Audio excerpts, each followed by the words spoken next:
The Fighting Cocks. Two cocks fought for the sovereignty of the farmyard. One was severely beaten and ran and hid himself in a hole. The conqueror flew to the top of an outhouse, there clapped his wings and crowed out victory! Just then an eagle made a swoop, seized him and carried him off.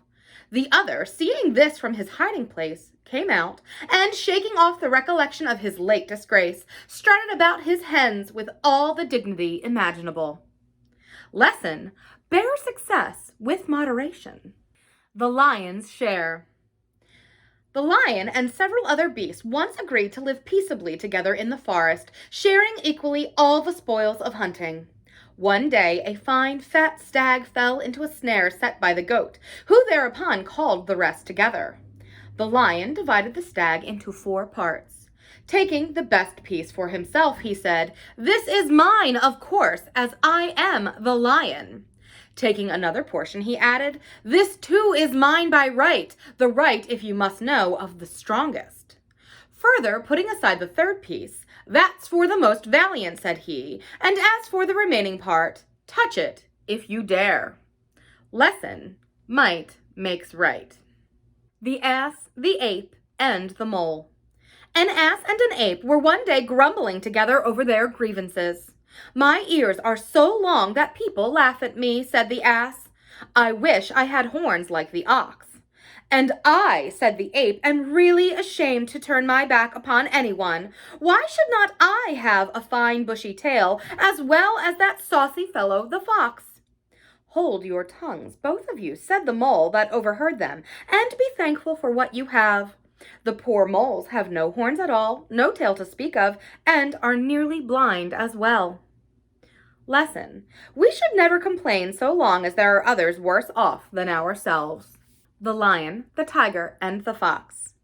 A lion and a tiger happened to come together over the dead body of a fawn that had been recently shot.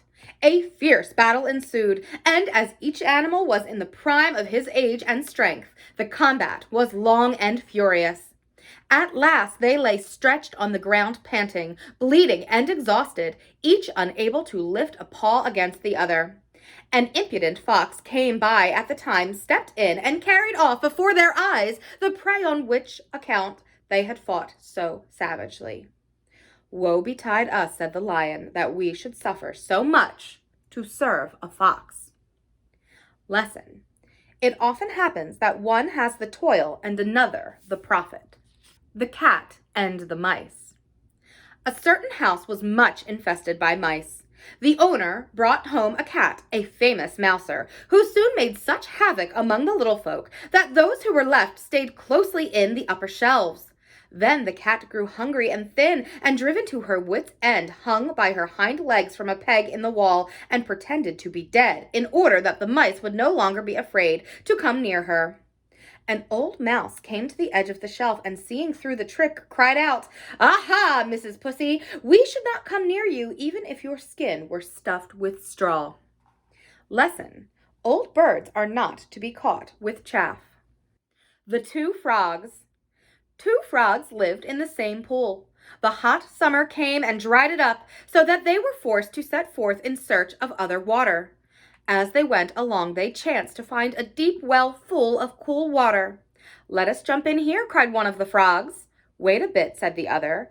"If that should dry up, how could we get out again?" Lesson: easier in than out. The Peacock's Complaint.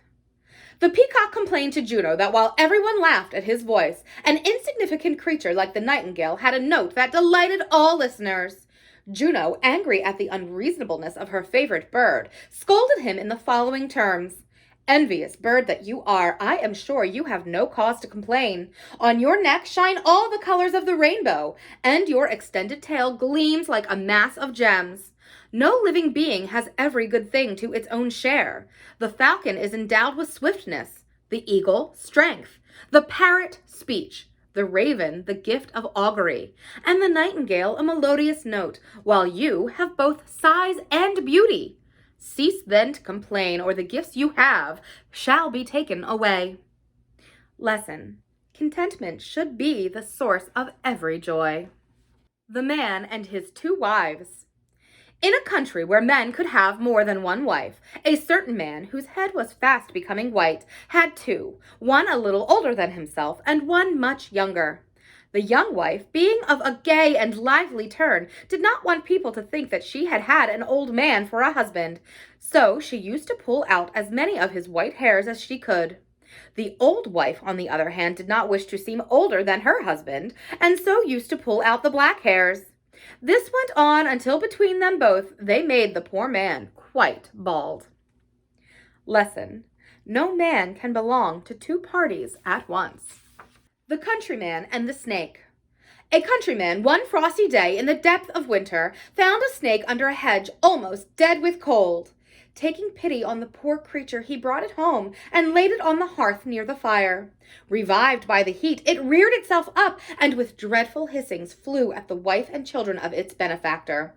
The countryman, hearing their cries, rushed in and seizing a mattock, soon cut the snake in pieces. "Vile wretch," said he, "is this the reward you make to him who saved your life? Die as you deserve, but a single death is too good for you." Lesson: ingratitude is a crime. The Kite and the Pigeons. A kite that had kept sailing around a dovecote, looking for a nice fat pigeon for many days to no purpose, was forced by hunger to have recourse to stratagem. Approaching the pigeons in his gentlest manner, he tried to show them how much better their state would be if they had a king with some firmness about him, and how well his protection would shield them from the attacks of the hawk and other enemies. The pigeons, deluded by this show of reason, admitted him to the dovecote as their king. They found, however, that he thought it part of his kingly prerogative to eat one of their number every day, and they soon repented of their credulity in having let him in. "Ah," they exclaimed in despair, "we deserve no better. Why did we heed the counsel of an enemy?" Lesson: trust not your security to one who puts his own interests first.